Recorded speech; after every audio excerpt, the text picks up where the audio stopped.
നമസ്കാരം.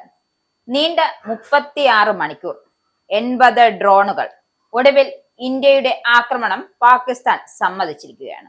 അതെ, മോദിസം പാകിസ്ഥാനെ തകർത്തു തരിപ്പണമാക്കി. കനത്ത നാശനഷ്ടമാണ് ഓപ്പറേഷൻ സിന്ധൂരിൽ നേരിടേണ്ടി വന്നത് എന്ന സത്യം ഒടുവിൽ തുറന്നു സമ്മതിച്ചിരിക്കുകയാണ് പാകിസ്ഥാൻ.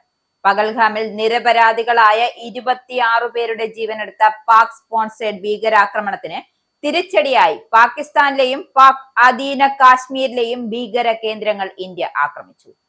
ഇതിന് പിന്നാലെ അതിർത്തിയിൽ പാകിസ്ഥാൻ ഇന്ത്യക്കു നേരെ ആക്രമണം നടത്തി. ഇതോടെ പാക് വ്യോമതാവളങ്ങളിലേക്ക് ഇന്ത്യ ബ്രഹ്മോസ് ഉൾപ്പെടെയുള്ളവ പ്രയോഗിച്ചത്.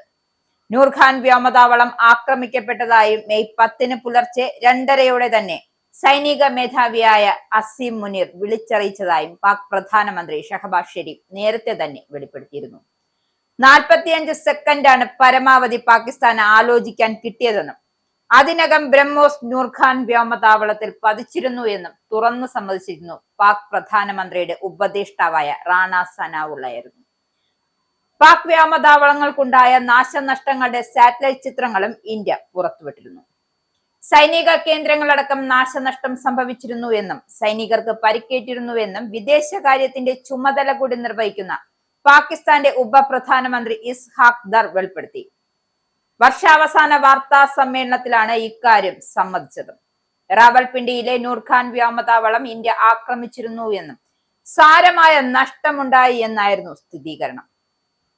36 മണിക്കൂറിൽ 80 ഡ്രോണുകൾ തീമഴ പോലെ പാകിസ്ഥാൻ മേൽ പെയ്തിറങ്ങിയെന്നും സൈനിക കേന്ദ്രം ആക്രമിക്കപ്പെട്ടു എന്നുമാണ് അദ്ദേഹത്തിന്റെ വെളിപ്പെടുത്തൽ.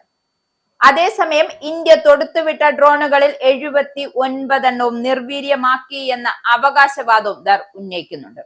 തടുക്കാനാവാതെ പോയ ഒരു ഡ്രോണാണ് സൈനിക കേന്ദ്രത്തിൽ നാശം വിതച്ചതും സൈനികർക്ക് പരിക്കേൽപ്പിച്ചതുമെന്നാണ് ദറിന്റെ വാദം. ദറിന്റെ തുറന്ന പറച്ചിലൂടെ സൈനിക നടപടിയെക്കുറിച്ചുള്ള ഇന്ത്യൻ വാദങ്ങൾ പരസ്യമായ പാകിസ്ഥാനും അംഗീകരിച്ചു തുടങ്ങി. അപ്പോൾ ശരിക്കും ഇന്ത്യയുടെ 79 ഡ്രോണുകൾ പതിച്ചിരുന്നുവെങ്കിൽ പാകിസ്ഥാന്റെ ഇന്നത്തെ അവസ്ഥ എന്താകുമായിരുന്നു? ഒന്ന് ചിന്തിച്ചു നോക്കാം. ഓപ്പറേഷൻ സിന്ധൂറിനെതിരെ തിരിച്ചടിക്കുന്നതിനായി പാകിസ്ഥാന്റെ സിവിൽ മിലിറ്ററി നേതൃത്വം യോഗം ചേർന്നിരുന്നു എന്നും അതിൽ സുപ്രധാനമായ ചില തീരുമാനങ്ങൾ കൈക്കൊണ്ടിരുന്നു എന്നാണ് ദറിന്റെ വെളിപ്പെടുത്തൽ. മെയ് 10 പുലർച്ചെ നൂർഖാൻ വ്യോമതാവളം ആക്രമിച്ചുകൊണ്ട് ഇന്ത്യ തെറ്റ് ചെയ്തു എന്നായിരുന്നു ദർ ആരോപിച്ചത്. പിന്നെ ഇന്ത്യയെ കടന്നാക്രമിക്കുമ്പോൾ ഇന്ത്യ നോക്കിക്കൊണ്ടിരിക്കണം.